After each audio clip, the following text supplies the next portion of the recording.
प्रधानमंत्री नरेंद्र मोदी ने शनिवार को वीडियो कॉन्फ्रेंसिंग के जरिए अपने गृह राज्य गुजरात में 3 परियोजनाओं का उद्घाटन किया। गुजरात के किसानों के लिए किसान सूर्योदय योजना, जूनागढ़ जिले में गिरनार रोपवे और अहमदाबाद में आधुनिक कार्डियो अस्पताल का उद्घाटन किया। साथ ही अहमदाबाद सदर अस्पताल में टेली कार्डियोलॉजी के लिए मोबाइल एप्लीकेशन सुविधा का भी उद्घाटन किया। पीएम के संबोधन की बड़ी बातें। कोरोना महामारी शुरू होने से पहले 45 लाख से अधिक लोगों ने स्टैच्यू ऑफ यूनिटी का दौरा किया था। अब ये फिर से खुल गया है। शिवराजपुर बीच को अंतर्राष्ट्रीय पहचान मिली है। कुसुम योजना के तहत किसानों, एफपीओज, कोऑपरेटिव, पंचायत जैसे संस्थान को बंजर जमीन पर सोलर प्लांट लगाने के लिए सहायता दी जा रही है। आयुष्मान भारत योजना के तहत गुजरात के 21 लाख लोगों को मुफ्त इलाज मिला है। सस्ती दवाइयां देने वाले 525 से ज्यादा जन औषधि केंद्र गुजरात में खुल चुके हैं। किसानों को रात के बजाय सुबह 5 बजे से लेकर रात 9 बजे के दौरान 3 फेज बिजली मिलेगी। पीडीपी अध्यक्ष महबूबा मुफ्ती ने तिरंगे पर विवादित बयान देकर सियासत गरमा दी है।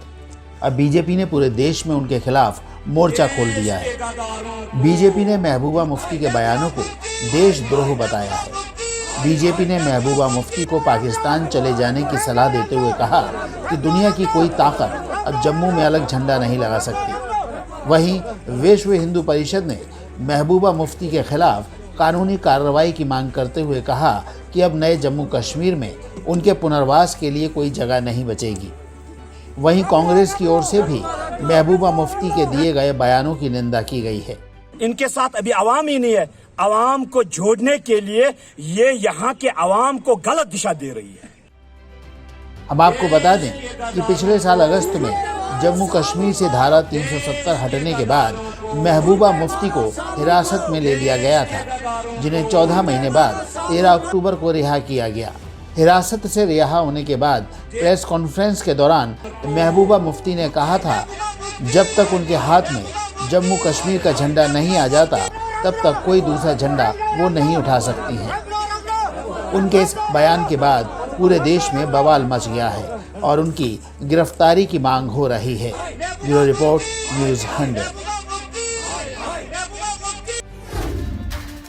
यूपी में बदमाशों के हौसले दिन ब दिन बढ़ते जा रहे हैं। एक ओर तो मुख्यमंत्री योगी आदित्यनाथ ऑपरेशन क्लीन को लेकर दावा करते हैं कि यूपी पुलिस अपराधियों को रुला रहे हैं और उनकी धरपकड़ करने के लिए लगातार काम कर रहे हैं। वहीं दूसरी ओर प्रतापगढ़ के महेशगंज थाना से एक ऐसा मामला सामने आया है जो पुलिस महकमे को शर्मसार करता है। जी हाँ, महेशगंज थाना में जब एसपी ने निरीक्षण किया तो पुलिस के असलहे जंग खाते नजर आए। पुलिसकर्मी पिस्टल से लेकर राइफल तक खोलने में मशक्कत करते रहे, जिसके बाद एसपी ने एसओ समेत पुलिसकर्मियों को फटकार लगाई।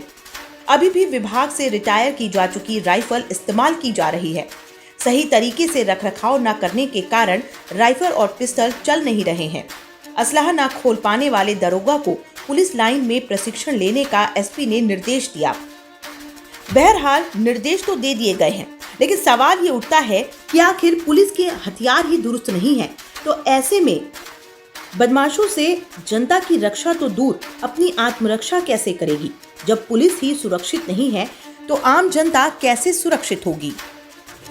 गुजरात के जूनागढ़ में अंबा माता का मंदिर है जो गिरनार पर्वत के शीर्ष पर स्थित है। माता का ये मंदिर जूनागढ़ पहाड़ों के निर्माण करने से पहले 12वीं सदी की शुरुआत में देखा गया था। हर माह पूर्णिमा और अष्टमी तिथि पर यहाँ माँ की विशेष पूजा अर्चना की जाती है। मंदिर में कोई मूर्ति नहीं है, बल्कि इस स्थान पर एक पिंड रूपी अद्भुत पत्थर स्थापित है। इस स्थान पर प्राचीन काल के पत्थरों पर 51 श्लोक लिखित रूप में प्राप्त हैं, जिनमें शक्तिपीठों को उत्कीर्ण किया गया है। इस प्राचीन मंदिर में हजारों तीर्थयात्री हर साल दर्शन करने आते हैं। माँ के भक्त माँ के दर्शन करने के लिए 5000 सीढ़ियाँ चढ़कर मंदिर की चौखट तक पहुँचते हैं। लेकिन अब भक्तों के लिए खुशखबरी है। अब सौराष्ट्र के जूनागढ़ में एशिया का सबसे लंबा रोपवे तैयार है। इसकी लंबाई 168 मीटर है। 67 मीटर ऊंचे टावर के जरिए रोपवे की ट्रॉली गिरनार पर्वत की तलहटी से सीधे मां अंबाजी के मंदिर तक पहुंचेगी। एक ट्रॉली को 2.3 किलोमीटर का सफर तय करने में महज 8 मिनट लगेंगे। ये रोपवे सीमेंट और स्टील से बने 9 सपोर्ट टावर पर टिका होगा। इस पर लगे केबल की साइज 50 mm है और पूरे रोपवे की लंबाई में 2 स्टेशन बनाए गए हैं। 8 लोगों के बैठने की क्षमता वाली 25 ट्रॉलियां यहाँ लगाई गई हैं, जिनसे हर घंटे 800 यात्रियों को मंदिर तक पहुँचाया जा सकेगा। एक दिन में करीब 8000 यात्री रोपवे का लुत्फ उठा सकेंगे। प्रकाश झा अक्सर अपनी फिल्मों को लेकर कंट्रोवर्सी में रहते हैं। गंभीर सामाजिक मुद्दों पर फिल्म बनाने वाले प्रकाश झा पहले भी अपनी कई फिल्मों पर बैन लगवा चुके हैं, जिनमें लिपस्टिक अंडर माय बुर्का, आरक्षण और गंगा जल जैसी कई फिल्में शामिल हैं। अब एक बार फिर से प्रकाश झा लगातार लोगों की ट्रोलिंग का सामना कर रहे हैं। उनकी आने वाली वेब सीरीज को लेकर जनता में आक्रोश है और मांग की जा रही है कि प्रकाश झा की आश्रम वेब सीरीज को बैन किया जाए। ट्वीट करने वाले लोगों का कहना है कि इस वेब सीरीज के माध्यम से हिंदू धर्म की बदनामी हो रही है। साथ ही कई लोगों का मानना है कि इस तरह के कंटेंट से हिंदू धर्म के बारे में गलत प्रचार किया जाता है, जिस पर रोक लगाई जानी बहुत ज़रूरी है। बता दें कि इस वेब सीरीज के पहले सीजन के आने के बाद बॉबी देओल के काम की जमकर सराहना हुई थी। बहुत जल्द आश्रम का दूसरा सीजन भी रिलीज होगा। इसका टीजर शुक्रवार को लॉन्च किया गया था। फिलहाल दूसरे सीजन का टीजर सामने आ चुका है, जिसमें बॉबी देओल का काशीपुर वाले बाबा निराला का रूप जबरदस्त लग रहा है।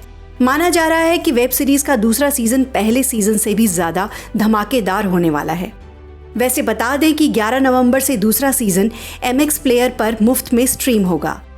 आश्रम के पहले पार्ट में आस्था के नाम पर मासूम लोगों की भावनाओं से खिलवाड़ करने के खेल को दिखाया गया था।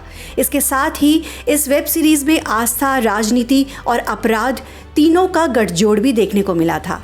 आने वाले दूसरे सीजन में कहानी इसी दिशा में आगे बढ़ेगी। इस सीरीज में दिखाया गया है कि कई ऐसे बाबा और धर्मगुरु हैं जो लोगों की भावनाओं का गलत इस्तेमाल करते हैं। लोगों में आने वाले सीजन को लेकर बड़ी उत्सुकता है, लेकिन फिलहाल टीजर आने के बाद से ही इस वेब सीरीज पर धार्मिक भावना को आहत करने के आरोप लगाते हुए इसे बैन करने की मांग की जा रही है।